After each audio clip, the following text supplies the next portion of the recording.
Senior صحافی اور تجزیہ کار سہیل وڑیچ کے مطابق اب بشریٰ عمران اور علیمہ خان کے امتحان کا وقت ہے۔ تحریک انصاف لاکھ وراثتی سیاست سے انکار کرے۔ آج بھی ان دونوں خواتین کی طاقت اور رتبہ پارٹی کے چیئرمین گور علی خان سے کہیں زیادہ ہے۔ تحریک انصاف نے اگر عوامی اور احتجاجی سیاست کر کے کامیاب ہونا ہے تو اس کے لیے خاندان کی عورتوں کو آگے آنا لازم ہے۔ ویسے تو علیمہ خان اپنے بھائی عمران خان کی مونس کاپی ہیں، مگر بشریٰ عمران فی الحال ان سے سٹیٹس میں کئی درجے اوپر ہیں۔ علیمہ خان اپنے بھائی کے ساتھ شوکت خانم اسپتال کی تعمیر، نمل یونیورسٹی کے آغاز اور پھر تحریک انصاف کے پس منظر میں ہر جگہ شریک رہی ہیں، مگر بشریٰ سے شادی کے بعد عمران خان جتنی عزت اپنی اہلیہ کی کرتے ہیں یہ مقام کسی اور خاتون کو حاصل نہیں۔ بشریٰ بھٹو کو کوئی جادوگر کہے یا پیرنی، مگر عمران خان کے دل کے تخت پر آج کل وہی برجمان ہے۔ وہ ان کے روحانی ویژن، ان کی عبادات، نیک اطوار اور ان کے سیاسی تجزیات کو بہت اہمیت دیتے ہیں۔ علیمہ خان کو وہ ڈانٹ بھی لیتے ہیں، ناراض بھی ہو جاتے ہیں، مگر بشریٰ کی ہمیشہ تعریف ہی کرتے ہیں۔ اگر تو بشریٰ میدان میں اتاری گئی تو انہیں ان کے شور کی مکمل تائید حاصل ہوگی۔ دوسری طرف خدا نخواستہ بانی پی ٹی آئی کو کچھ ہوا یا وہ سیاست سے باہر ہوئے تو پھر علیمہ خان کا کوئی بھی مقابل ان کا مقابلہ نہیں کر سکے گا۔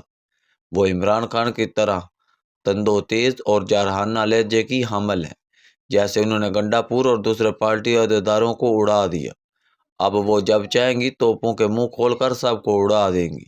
دونوں میں سے کسے موقع ملے گا یہ دیکھنے کی بات ہے، کیونکہ یہ معاملہ تو ڈھکا چھپا نہیں کہ نند اور بھابھی کی ذرا نہیں بنتی، بلکہ وہ ایک دوسرے کو برداشت تک نہیں کرتی۔ خان کا وزن جس طرف ہوگا وہی طاقتور ہوگا۔ نونی سیاست بھی بڑے دلچسپ مرحلے میں ہے۔ پنجاب میں مریم نواز روزانہ چوکے چھکے لگا رہی ہیں۔ ان کی ٹیم میں بھی طاقتور خواتین ہیں۔ مریم اورنگزیب بہر کی پڑھی ہوئی ہیں، کارپوریٹ سیکٹر اور این جی اوز کو سمجھتی ہیں۔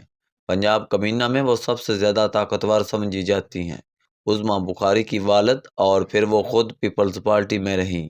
وہ جمہوری آزادیوں، آرٹ، کلچر اور صحافت کی قدروں سے مکمل آگاہ ہے۔ تصور یہ ہے کہ اس وقت پنجاب حکومت یہی تین بیگمات چلا رہی ہیں۔ البتہ نونی چوکوں چھکوں کے باوجود ابھی تک نہ پنجاب میں تحریک انصاف کی مقبولیت میں کمی آئی ہے اور نہ نون لیگ کو کوئی سیاسی بڑھوتری ملی ہے۔ تاہم یہ تاثر قائم ہو رہا ہے کہ چیزیں بہتری کی طرف جا رہی ہیں۔ بالخصوص معیشت کے اعداد و شمار بہت مثبت تصویر دکھا رہے ہیں، گو ان کے اثرات ابھی نچلی سطح تک نہیں پہنچ سکے۔ نونی سیاست کا اس وقت سب سے بڑا المیہ پنجاب اور وفاقی حکومتوں کا عدم رابطہ اور متضاد راہ پر چلنا ہے۔ ایک افسر نے اپنا نام ظاہر نہ کرنے کی شرط پر تبصرہ کرتے ہوئے کہا کہ پنجاب میں اور جماعت کی حکومت ہے اور وفاق میں کسی اور جماعت کی۔ پھر اس نے وضاحت کی کہ وفاق میں مسلم لیگ شہباز کی حکومت ہے اور پنجاب میں مسلم لیگ مریم کی حکومت ہے۔ ایسا کیوں ہے اور اسے ٹھیک کیوں نہیں کیا جا رہا؟ سیاست کے طالب علم یہ سمجھنے سے قاصر ہے۔ اگر ایسا ہی رہا تو پھر مسلم لیگ نون مزید کمزور ہو جائے گی۔ یہ بھی لگ رہا ہے کہ مسلم لیگ نون کے سربراہ نواز شریف اگلے انتخابات میں وزیر اعظم کے امیدوار کے طور پر شہباز شریف کو نہیں بلکہ مریم نواز کو اتاریں گے۔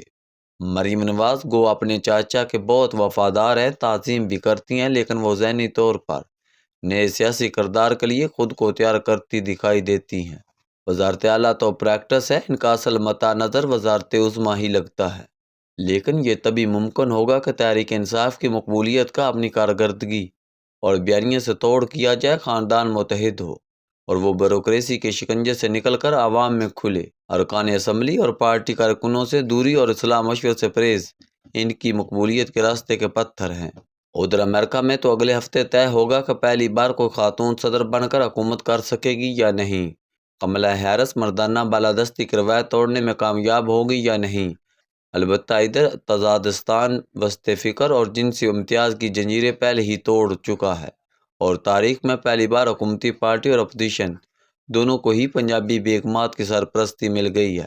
ایک طرف عمران خان کی اسیری کی وجہ سے بشریٰ عمران اور علیمہ خان عملی طور پر تحریک انصاف کی ساری قیادت کے مقابلے میں سب سے طاقت اور حیثیت کی حامل ہو گئی ہیں، تو دوسری طرف مریم نواز نواز شریف کی سیاسی جانشین ہوں گی۔ گویا آج کل سیاسی دور پنجابی بیگمات کے آپس میں کشمکش سے معصوم ہوگا۔ ہندوستان کی تاریخ بیگمات اور ان کی سیاست کے ذکر سے بھری پڑی ہے۔ مغل شاہی دربار میں نور جہاں سے لے کر حرم میں بیٹی گل بدن بیگم، حمیدہ بانو بیگم اور بہت سے دوسری بیگمات کا بھی اہم کردار رہا ہے۔ رضیہ سلطانہ اور چاند بی بی تو بہادری کا استار بنی۔ مہاراجہ راجیت سنگھ کی آخری بیوی چندال کور اپنے بیٹے راجہ دلیپ سنگھ کے پیچھے اصل حکمران تھی۔ پاکستان بڑھنے کے بعد محترمہ فاطمہ جناح اور بیگم ریانہ لیاقت علی خان کا نمایاں کردار رہا۔ بعد ازاں نصرت بھٹو اور بے نظیر بھٹو نے بہادری، جرأت اور استقلال میں مردوں کو کہیں پیچھے چھوڑ دیا۔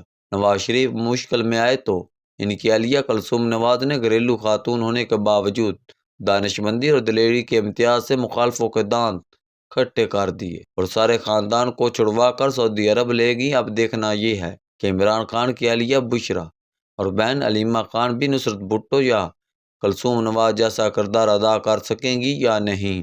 تاریخ کا ایک اور ورق پلٹیں تو ایوب خان کے زمانے کی ایک کہانی ابھرتی ہے۔ بھٹو قید میں تھے۔ نصرت بھٹو اور ایئر مارشل اصغر خان ان کی رہائی کی تحریک چلا رہے تھے۔ بھٹو رہا ہوا تو انہوں نے کہا، نصرت اور آلو خان اب آپ دونوں گھر واپس جائیں۔ یہی کلثوم نواز کے ساتھ بھی ہوا کہ نواز شریف تیسری بار وزیر اعظم بنے تو کلثوم نواز گھر تک محدود رہیں۔ البتہ یہ ناکار ڈرامہ ہے کہ انہوں نے نواز شریف کو مریم نواز کو سیاست میں اتارنے اور پھر اپنا سیاسی جانشین بنانے کی ترغیب دی۔ مشکل وقت آیا تو مریم نواز والد کے شانہ بشانہ بہادری سے لڑی اور مشکلات کے باوجود اپنا بیانیہ بنایا۔